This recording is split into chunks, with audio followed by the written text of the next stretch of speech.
Join Glenn Daniels and Sandra Long on Essential Leadership Skills, a discussion with TEDx speakers. Sandra is a LinkedIn expert, consultant, author, and speaker. Her best-selling book is LinkedIn for Personal Branding, The Ultimate Guide. Sandra presented the first ever TEDx talk about LinkedIn in 2019. The 11-minute speech is called LinkedIn Community, a superpower hiding in plain sight, and is available on YouTube. She is a professional member of the National Speakers Association and a certified virtual speaker with eSpeakers. Sandra and her company, Post Road Consulting, focuses 100% on LinkedIn education and thought leadership. Welcome, and let's learn about the hidden superpower of LinkedIn. Well, good morning, everybody, and I'll just say it so there's no confusion. I know it may not be morning where you are, but it's morning where I am. It's always morning where I am, just because of the level of energy we can have in the morning time. So, I want to welcome you to these essential leadership skills. You know, we've been working on speaking with TEDx leaders, mostly because they really have a passion for what they're doing. They really understand, and that's why I really like the introduction that was read for Sandra, but you guys should know, she knows what she's doing. Okay, and I just want to say welcome, Sandra, and thank you very much for spending some time with us today. Well, hello, Glenn, and thank you so much for having me on your show. I'm very happy to be here. Well, it's going to be powerful, useful for all of us who are struggling with LinkedIn. As leaders, we struggle with LinkedIn a lot. I listened to your podcast. I'm sorry, I won't call it podcast. Listen to your TEDx twice, and it just generated a bunch of questions on how to apply some of these things. So I'm going to get into that. But first thing I want to know, if you can share with us what is unique, powerful, or interesting that people need to know about you, yourself, or your company, or your TEDx talk. So you, your TEDx talk, or your company. What's unique and powerful that they should know about? Well, I'm in my second career. My first career, I spent always customer-facing B2B sales and also leadership roles. And then I started my business and focus 100% on LinkedIn in 2013. So I had a big pivot, and it's been great. Well, is it really a big pivot? I mean, you said retail customer service, and then, well, I don't want to give away what we're going to talk about later on, but you also seem to take that approach to LinkedIn itself. So was it a kind of a big pivot? Yeah, or? Well, I mean, it was a pivot in that going from being a corporate leader, corporate employee, to having my own business, that part was a big pivot. But I absolutely applied, and one thing led to the other, because I was using LinkedIn very early in my sales career, and I was using it for doing research, client research, so that I could have a better conversation with clients and learn more about them. And so then it was sort of, that part of it was a gradual, it made sense. It was an evolution. Okay, it does make sense, which will be a question later on. Sales Navigator, why or why not? But that's later on. We'll get to that question in a little bit. Tell us about the journey to your TEDx talk. So I want to know, from the time you conceived that you wanted to do it, till the time you walked up on the stage, what was that like? What happened? What experiences did you have? Well, I would have to say that I didn't initially think I was becoming a speaker. I was in my corporate life. I started my business, and in my business, which is Post Road Consulting, I was helping people with LinkedIn, helping companies, organizations, and even colleges. So during that time, I evolved into becoming a speaker. I became a speaker about LinkedIn. And of course, to me, the TEDx is sort of the pinnacle. It's what, if you're a speaker, that's something that you consider a very prestigious thing to do. So it was a challenge for me. It was a personal challenge that I gave myself, that I wanted, why I wanted to do it. And I'm in a couple of speaker groups. And so in one of the speaker group, the primary speaker group that I'm in is here in Connecticut, and we are hosted by the Ferguson Library in Stamford, and they do a TEDx there. So that helped me on my journey as well. Okay, all right. So I'm gonna really kind of drill down, because I found people really like to know about you. Were you nervous getting on the stage? Yes, I was nervous. I mean, in fact, I speak all the time, and I'm typically not nervous, but just because it was a TEDx, I did feel more nervous. But after about a minute, everything was fine. Did you memorize your talk before you started? I almost memorized it, not 100%. And I practiced it so many times. I mean, I really practiced it. I wrote it out. I mean, I prepared in great detail, but I'd say I about 90% memorized. Okay. Tell us about the process of taking what you learned and drilling it down to under 18 minutes. Yours was about 6, was it? Mine was I think 11 minutes. 11. Okay. How'd you drill everything down? Because just look at the title of it, LinkedIn Community, a superpower hiding in plain sight. Well, that's 5 seconds just to say that. But that says a superpower. I want to know what superpowers you're referring to, and I would be tempted to want to hear all those, but we can't do that in a TEDx talk. How hard was it for you to narrow that down? Well, I wanted it to be shorter. I did not want to go 18 minutes. I know that 18 minutes is the maximum, but I also understood that the trend lately is for shorter TEDx talks. So I purposely wanted it to be around 11 or 12 minutes, which was very challenging. And it was, but I'm grateful that it came out the length that it did, because I think, I personally think from a listening perspective, it's easier to have the shorter ones. Yes, it is. We talked about that. LinkedIn is probably easier to have a real short video clip on LinkedIn than it is anything else. You talked in your TEDx about I think his name was Mike, and Mm-hmm. he said something to you that rang true to me that I don't think a lot of people are willing to stand up to you and ask you this.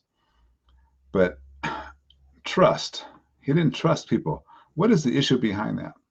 Well, I told the story about Mike. I mean, all those stories were real people, real clients, and Yeah. it really blew my mind that here he was, he was 50 years old. He was, in a 2-year job search.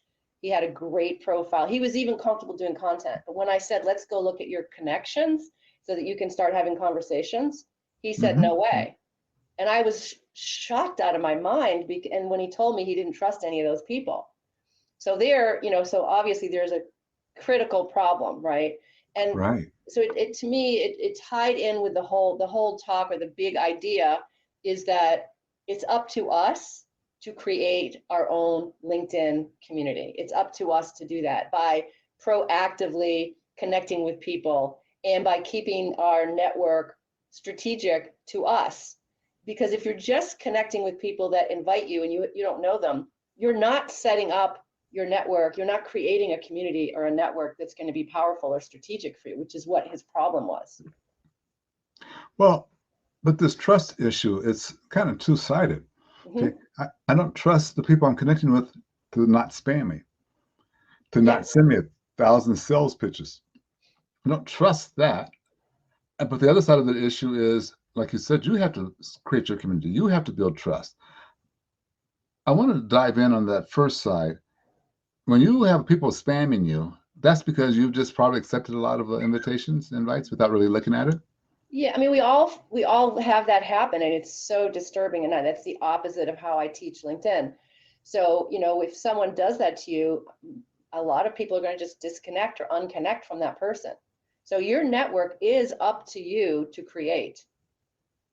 Okay, so now building it from the trust side of it, my people building trust, me creating trust in them, building a network that's of trust.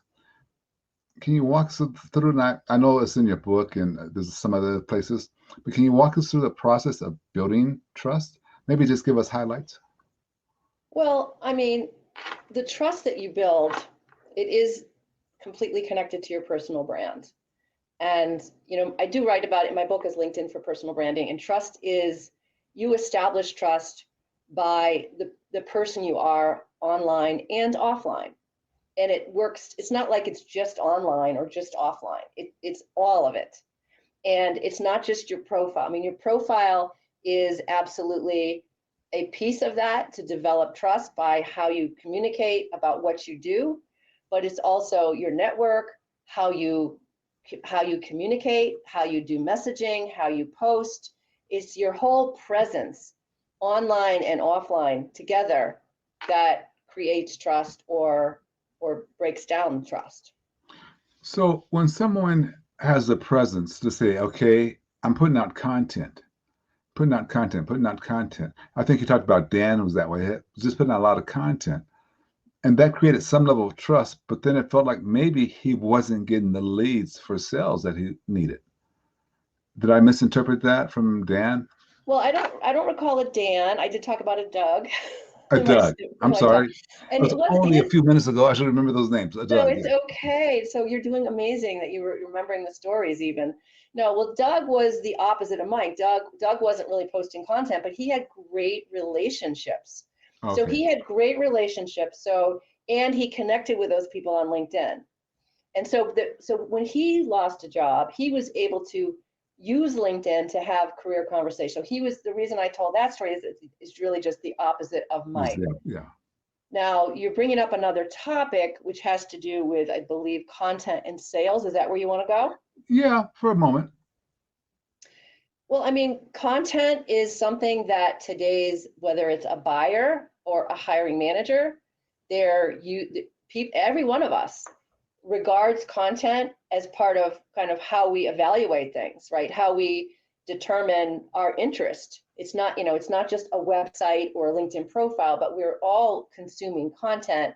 And that is framing our impressions of people, of jobs, of companies, of vendors. And so the content has become really important. And LinkedIn is an amazing content platform for all of us. And they keep improving the features of the content. Now, it doesn't mean just because they have all these features and you can post, doesn't mean that I don't just recommend that, okay, now you just spew it all out. No, because there's etiquette involved and there's engagement, and you need to be engaged with other people's content. It's kind of like if you went to an event and you just go and start handing out brochures or just start speaking without listening, like it would never work, right? Right. Exactly. It'll never work. So when people are posting content, at first, it seems like you got to really post a lot of content, but isn't it true that it's more of the consistent amount of posting? So I don't say to people, go on there and post a lot of content. In my book, I talk about the 80-20 rule. And I Yes. say 80% of your time, you want to be engaging with other people's content. Okay, so every now and then we try to find what I call a writable moment, not a tweetable moment, but a writable moment. If you're listening, grab a piece of paper and pencil and say 80% of my time on LinkedIn should be engaging people. Yes, 100%. I mean, 80%. Yeah, 100% true. It is 80%. So that drives the question for me.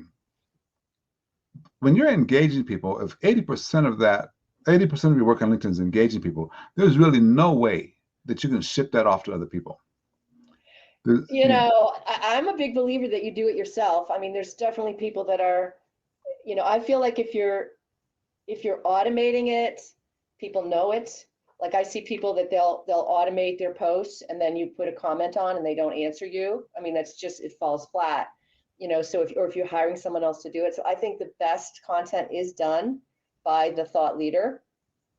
Definitely. Okay. Can I push back just a hair? Sure, do it.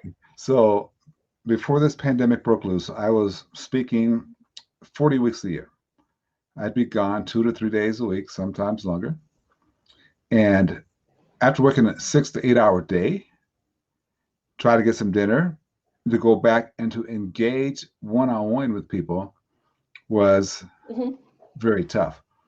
Coach me on how I should be looking at that. What should I mean, because LinkedIn never has been a big source for my speaking leads, but I didn't use it that much, but this is getting a big source for magazine. But talk to me about, hey, Glenn, get your act together. This is what you should have been doing. No, I mean, first of all, I think people create a big mountain of a task in front. I mean, they make it like this huge issue in front of them. I'd really try to simplify it.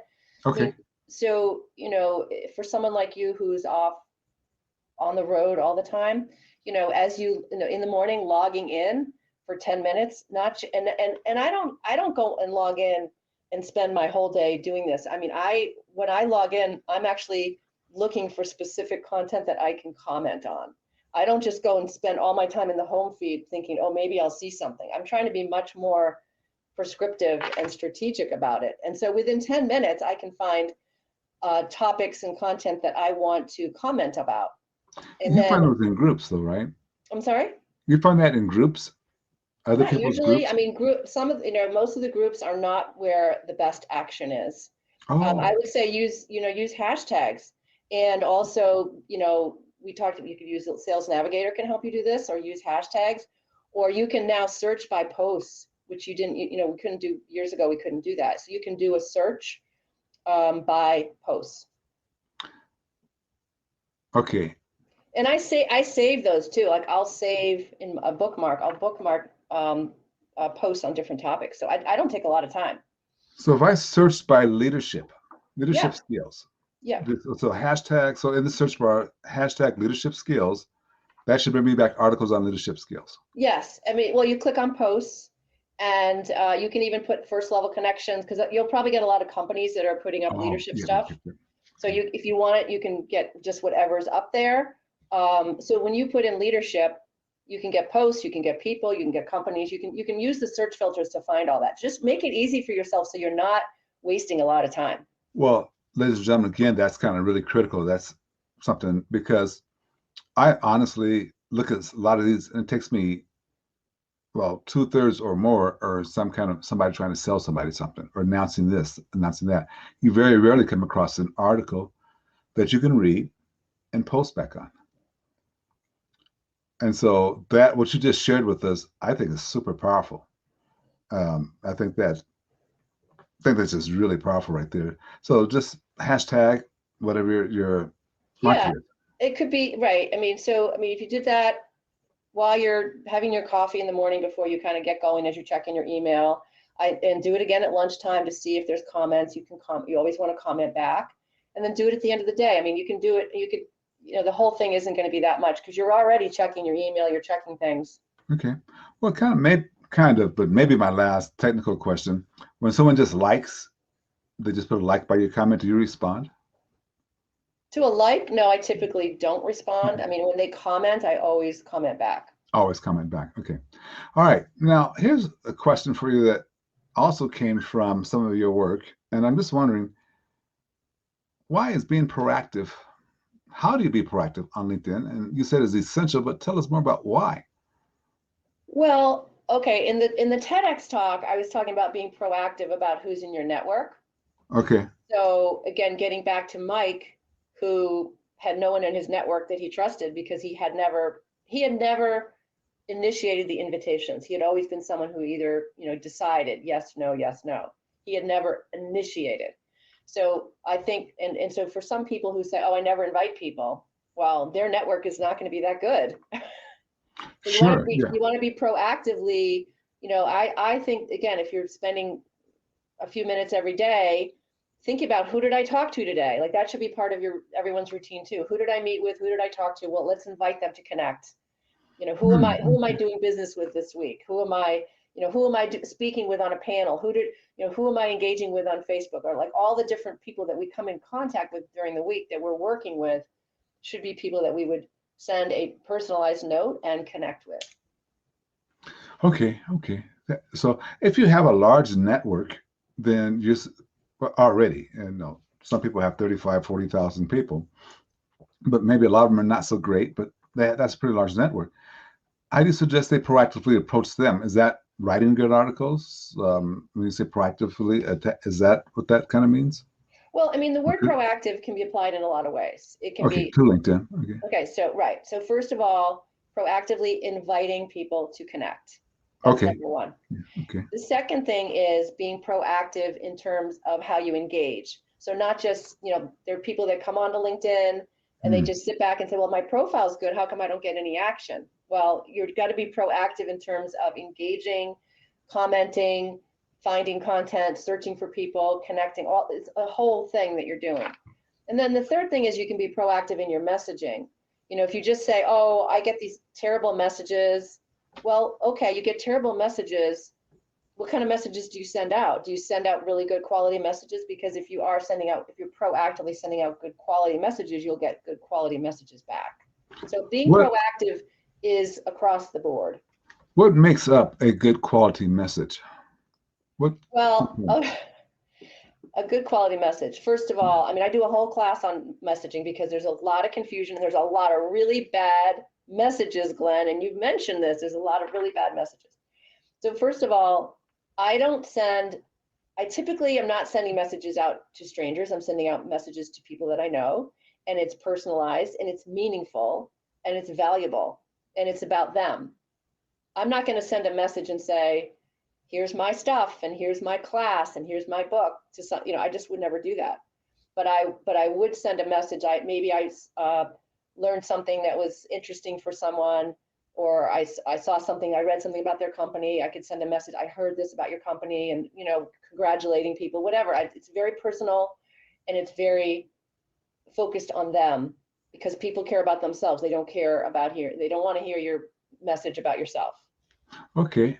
So and I'm going to give you some time to really hammer into that a little bit later. But tell us, how do we get a hold of you to get in that class? Because right there, that's worth a gold mine. A good proactive message that works, high quality. How do people get a hold of you? And, yeah, I'll give you another chance to talk about that later. But let's just LinkedIn's the best way. I mean, you can email me, but LinkedIn at Sandra Long on LinkedIn, and there are quite a few Sandra Longs on LinkedIn.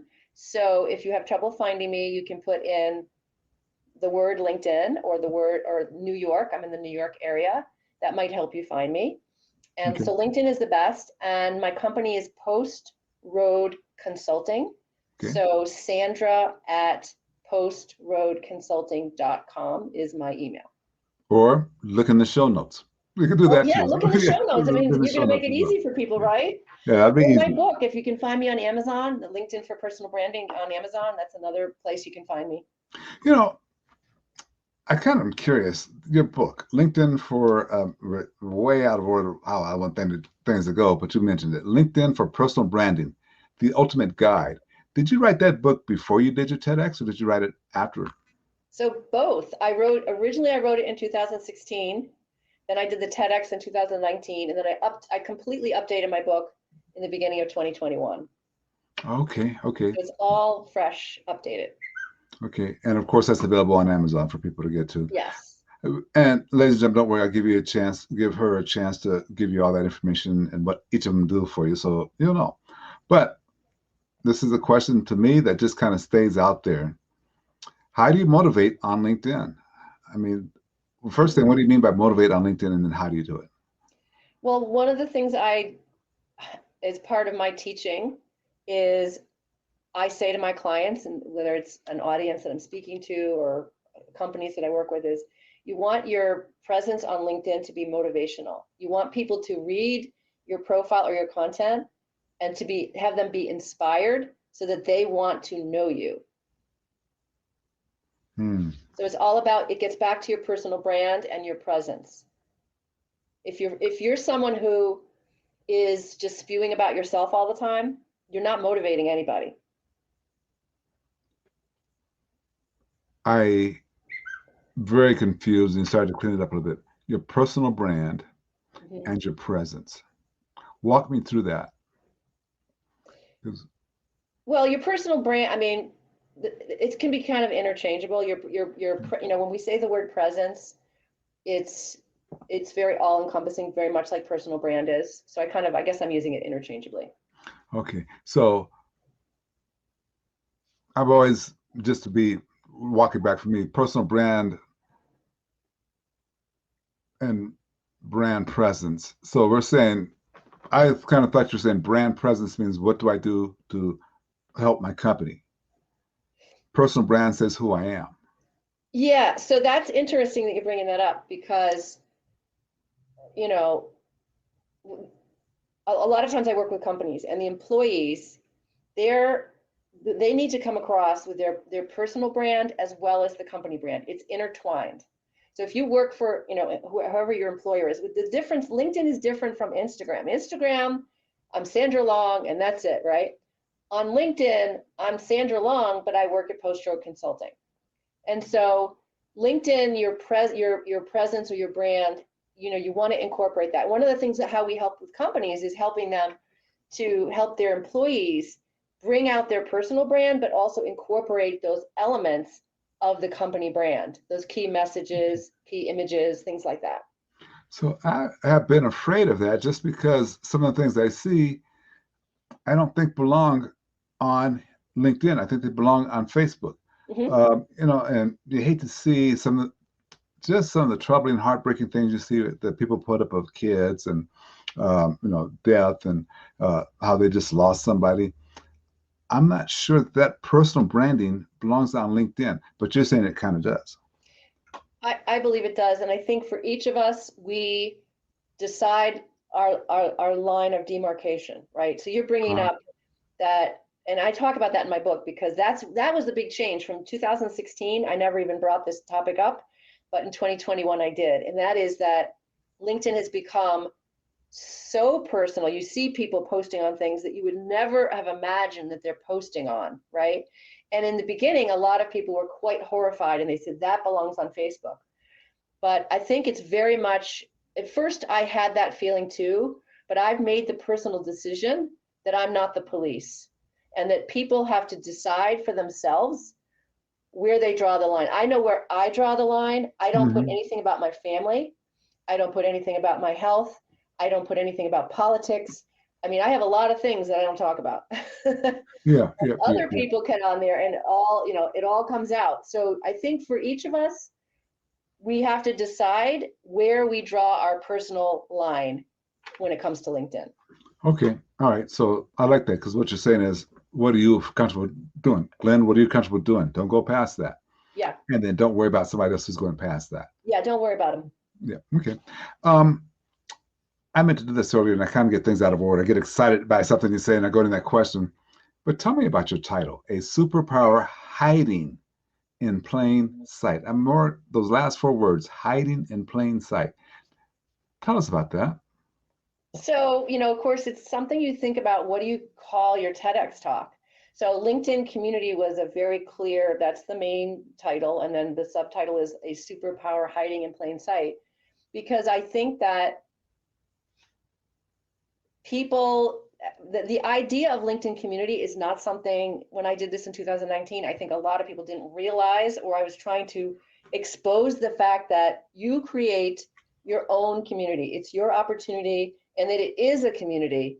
It's not just a place where your resume is. It's really a place where you can build a community, and that is a superpower for job seekers, for salespeople, for company CEOs, for HR leaders, and it really can be, building that community can be your superpower to jobs, referrals, sales, definitely. Okay. I think in your TEDx, hopefully I don't have it confused, but you're talking about someone who's actually applying for a job and the difference being the ones that use LinkedIn to make a connection. Yeah. Got sought after for the job. Yeah, I mean, I talked, right, in my TEDx talk, I talked about the fact that number one way to get hired is from employee referrals. So if you can, you can use LinkedIn to see who are these employees at the companies. And again, if I've been proactive and built a strategic network, I should see who I know works at these companies, or maybe a second level connection. I should see those pathways by looking at those company pages. But if I haven't done that foundational work, then I have no clue. Okay, so I'm going to pull that out a little bit and let's make it for some of our clients. A client is interested in expanding their reach, and maybe they want to expand their reach into a Walmart, something huge like that. You're suggesting that they go ahead and make the connection with people inside of Walmart by quality messaging and quality engagement.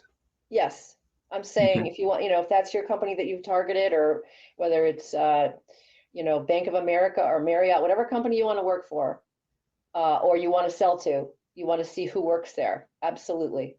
And that's where your search is coming in. You could search educational institutes or search education, Head Start, search Head Start, and then put in the company name, right? So now you got people who made an interest in Head Start programs at Walmart. Yeah, maybe they posted on.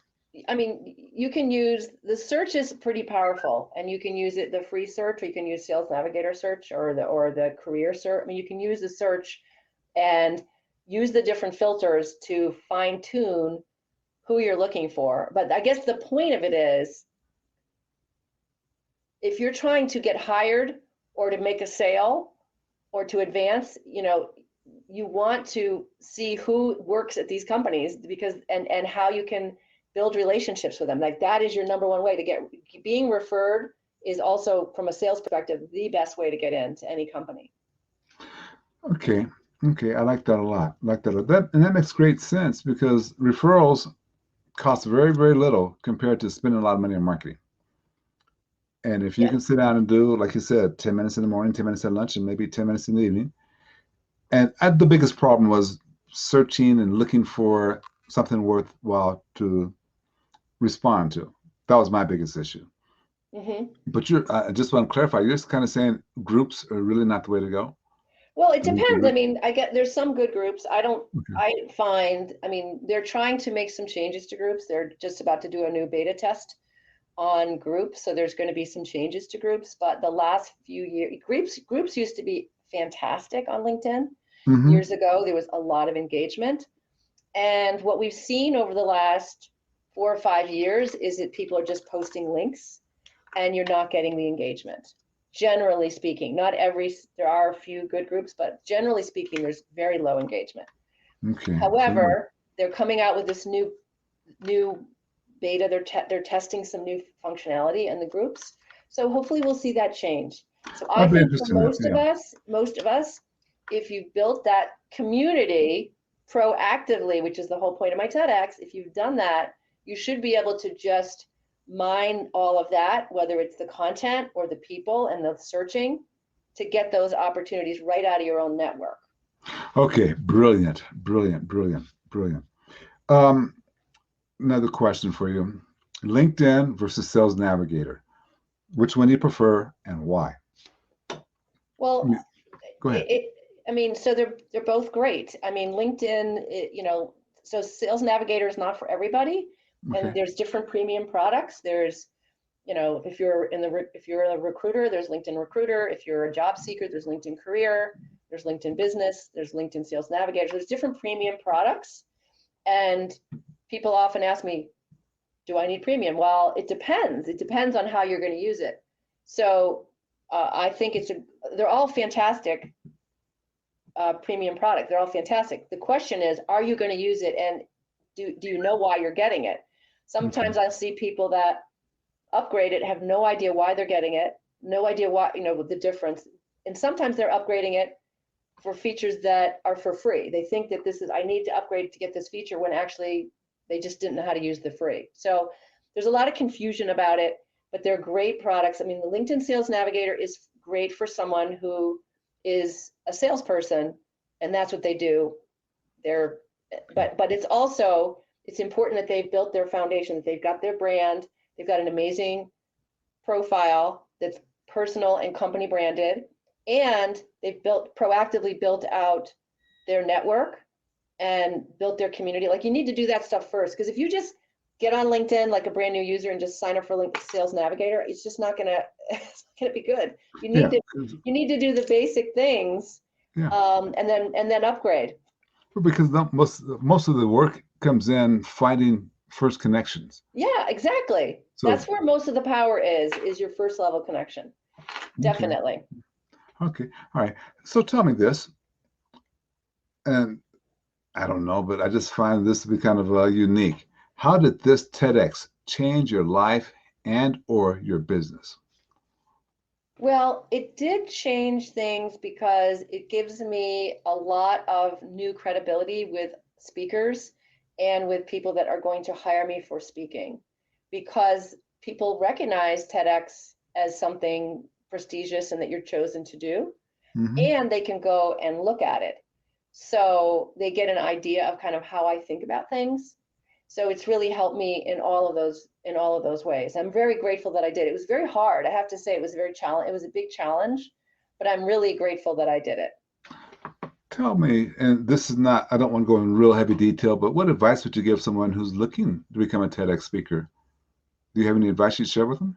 Yeah, so there's a lot of places that have a TEDx opportunities. I would look at what is the theme of the TEDx, because you want to match the theme. If they have, if you might, even though one's right down the street from you, if it's not the right theme, I would rather you travel a little bit Yeah. and go to one that has a matching theme.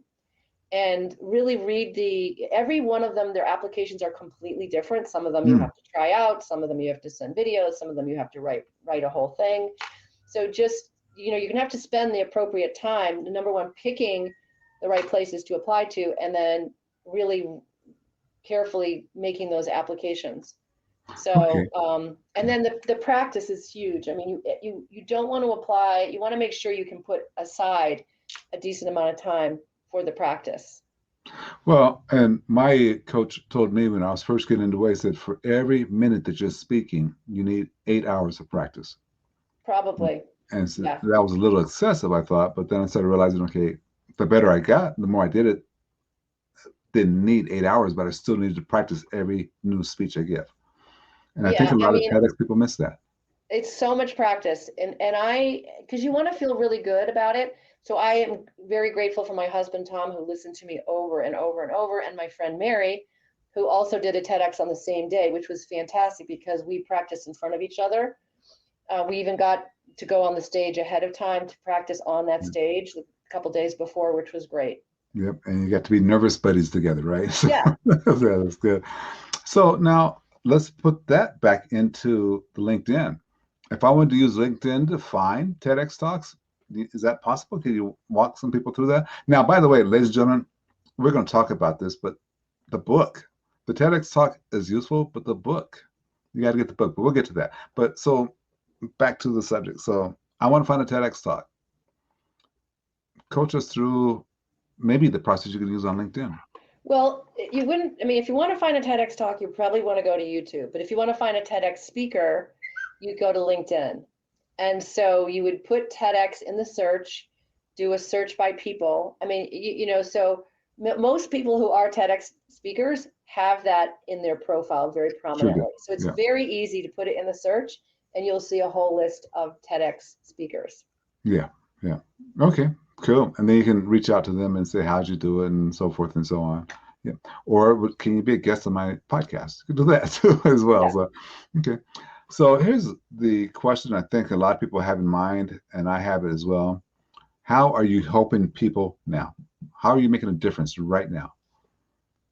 Well, I try to make a difference with all my, obviously I make a difference with my clients, and I have everything from small business customers to very large companies where they actually have my team on retainer. So we have all different kinds of arrangements. My book and my TEDx, those are sort of my reaching points to just the world. And I'm so grateful I get people reaching me, in fact, usually through LinkedIn, from all different countries saying, I saw your TEDx talk, and they're from every continent, or they've read my book. And I'm just so grateful that people reach out to me on LinkedIn to tell me that they've read my book or that they've seen the TEDx talk. Okay. So, I kind of track with you, but I'm going to hold your feet to the fire a little bit more. Not necessarily your book, but in the trainings and classes you offer, how are you helping people? Mm-hmm. I mean, you don't have to give me the details, but maybe you can just give me, okay, we do this, we do that, we do this. Yeah, so, well, I mean, for sales teams, I have like a 6-part program where I help them starting with their presence and their profile, then into the strategic connecting, teaching them how to prospect, how to message. I have a whole messaging class, and then how to use the content. So and then the final piece is kind of how putting it all together. So I do like a 6-step program for sales, but I also have programs for leadership teams, because leaders need to be good on this, because not only from a personal perspective and how they look, because they're out there speaking, they're out there doing deals, they're out there in a prominent way, they need to have an amazing presence too, but they also need to understand LinkedIn for their organization. They need to be understanding how LinkedIn can help their sales team, how it can help their talent acquisition, how it can help their marketing and advertising. They need to have that fuller. So I have programs for LinkedIn for leaders as well. And then I also work with universities, whether it's staff or directly with college students. So there's lots of ways that we help. Tell me about the universities. What are you doing with them? How are you helping universities? The same. Sometimes I'm speaking to students, doing, So I was doing live in person. Now mostly it's on Zoom or, online webinar Yeah. type things. Yeah. So I typically for students, I do a prong program. The first is your LinkedIn profile for students, and the second one is LinkedIn job search. And so I do that with students, but sometimes it's the career office or Oh, okay. the college folks. I mean, they're experts on interviews and resumes, but imagine LinkedIn is changing all the time, so they need to have me come in and help them brush up on LinkedIn. Okay. Okay. Now I follow. 'Cause when you said university students out, university students out, but now I see the career planning Yeah. and helping those folks get the invite to come work for a company instead of them having to go search for it so much. Well, Powerful. they should be using their net. I mean, the college students need to use their alumni network. That's a big thing. I mean, that's one of their assets. They graduate, they get their diploma, and they're one of their big assets is that college network. And so we teach them how to leverage that with LinkedIn to get their first job. Powerful, powerful thought. So that's worthwhile, especially if you're doing higher education, just to reach out to you. Again, how to reach out to you is be in the show notes, but would you mind just saying it again for those who can't look at it right now? So find me on LinkedIn, Sandra Mhm. Long. And if you put in the word LinkedIn, it might help you, or I'm in the New York area. My email is sandra@postroadconsulting.com. My company is Post Road Consulting, like the post Okay. office, but it's for post. Okay, yeah. Post Road. Okay, I like that Post consulting. Road. Okay. So, ladies and gentlemen, I mean, the LinkedIn process, if you kind of got to get caught up with it. I mean, and it's one of those things you probably need a really good coach. Let me ask you my final question, unless you create another question here, but what question should I have asked you that I didn't ask you? Oh, that's a tricky one. I know. That's why I saved it for last. It doesn't tell you beforehand. I So, think you were very thorough. We kind of jumped around in a bunch of different ways. yeah. Um, but I think you were extremely thorough. I mean, yeah, I mean, I don't have any complaints, whatever. I thought this was a fun conversation. I think you covered a lot of ground. I hope it was helpful for you, so I'm good. Well, it's very helpful for me. And I know, it's going to be very helpful for not just the leaders, but for people who are trying to grow and build their company. LinkedIn is the way to go at. But the reason I asked that because you're the expert, and I might have missed a little something that you said, let me just make sure that you guys catch this. Um, and you are, so that's why I asked that Well, I question. mean, think about it. I mean, we could be on for hours. There's a million people have a lot of questions about LinkedIn. A lot of questions. So Right. there's questions, there's a ton of questions about content. We just scratched the surface and I gave you, I mean, I gave you the high points, which is engage with other people first. Hmm. And when it came Hmm. to connecting, the high point is be proactive, right? We could have gone more into the profile. I think there's a lot more we could have talked about because Yes. your profile is, one of those first places people are going to go. So we could have spent more time there. People can obviously reach out to me or look at my book, but that is an area we could have spent more time on. But I thought it was a lot of fun talking with you today, Glenn. Well, something you said though, kind of just drifted away. Profile a lot more. Oh, that's what it is. So you and I discussed before this about why this is not going live on LinkedIn because it gets to be too long. But if we did a class like this, I mean, I would know. The last time I was on LinkedIn, just last week, live on LinkedIn, 4 people were asking questions, then 5, and then 6, and we could have went forever. And that's where you could have been, because everybody would have been asking, well, what do you mean by this? So just even if there's only 4 or 5 people listening, they have questions. So do you recommend live on LinkedIn? If not, how do you fix it? Or if yes, what are some of the rules behind it? If not, what do you do? Well, I mean, it's up to the person. I'm not going to blanketly recommend any, like, just like I don't blanketly recommend premium. It depends on the person. Okay, okay. So, first of all, you have to apply for it. You have to have the tools for it. You have to get accepted by LinkedIn. So very few people actually have the feature. And yeah, I think some people do a great job. I think, it's up to what your strategy is, whether you're going to use LinkedIn Live, whether you're going to do YouTube or Facebook Live, or whether you're going to record it and just put it on YouTube, or like you've got a great strategy. You're putting this on your podcast. Like so it depends on the person's strategy, their capabilities, all of that. I mean, LinkedIn Live is fairly new. I think they're going to be making a lot of improvements to it, which I think people are looking forward to make it easier. I think it would be nicer if it didn't have the third-party tool that you have to do. But, you know, so I don't want to make a blanket recommendation. I think you have to look at it and see, is it right for me? Okay. All right. That's, I want to say, a politically nice way of saying, let me talk to you about it, because I wonder if, you know, people had that question and you said, well, tell me about your business. You probably could be able to Yeah, I'd recommend have to something. know about their business. I mean, what their goals are and whatnot. Okay, perfect, perfect. I want to thank you. I know we said, you know, between 35, 40 minutes, and I always go past when I have a good guest. So I want to thank you for taking the time. And I said, hey, Glenn, I got a hard stop. Bye. You know, so for not doing that, I appreciate that. Thank you so much. I appreciate you doing it. Well, Glenn, it was a lot of fun talking to you, and I really appreciate that you reached out. And I think we met on LinkedIn, so that was great. Yes, we did. Yes, we did. All righty. So, ladies and gentlemen, check the show notes so you can see everything's taking place and you know how to get a hold of her. And we'll say bye for now.